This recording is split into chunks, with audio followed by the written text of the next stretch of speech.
بسم اللہ الرحمن الرحیم۔ بسم اللہ الرحمن الرحیم کی فضیلت حضرت سیدنا عبداللہ ابن عباس رضی اللہ تعالی عنہما سے روایت ہے کہ امیر المومنین سیدنا عثمان رضی اللہ تعالی عنہ نے آپ صلی اللہ علیہ وآلہ وسلم سے بسم اللہ الرحمن الرحیم کی فضیلت کے بارے میں استفسار کیا تو آپ صلی اللہ علیہ وآلہ وسلم نے فرمایا، یہ اللہ عز و جل کے ناموں میں سے ایک نام ہے اور اللہ عز و جل کے اسم اعظم اور اس کے درمیان ایسا ہی قرب ہے جیسے آنکھ کی سیاہی اور سفیدی کے درمیان ہے، یعنی اسم اعظم کی بہت برکتیں ہیں۔ اسم اعظم کے ساتھ جو دعا مانگی جاتی ہے وہ قبول ہوتی ہے، اور اسم اعظم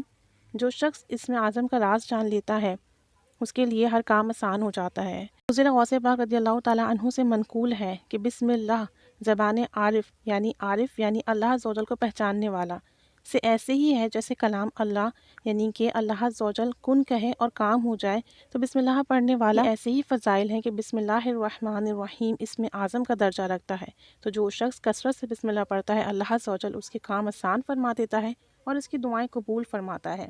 اگر کوئی شخص بلا ناغہ 7 دن تک بسم اللہ الرحمن الرحیم 786 ٹائم پڑھے، انشاءاللہ عز و جل اس کی ہر حاجت پوری ہوگی، انشاءاللہ عز و جل اس کی ہر حاجت پوری ہوگی۔ اب وہ حاجت خواہ کسی بھلائی کے پانے کی ہو یا برائی کے دور کرنے کی، کاروبار چلنے کی ہو، نوکری کی ہو، قرض اتارنے کی ہو، کسی مشکل سے نجات کی ہو، کسی بھی معاملے کی ہو، اللہ عز و جل بسم اللہ کی برکت سے حاجات پوری فرمائے گا اور کامیابی عطا فرمائے گا۔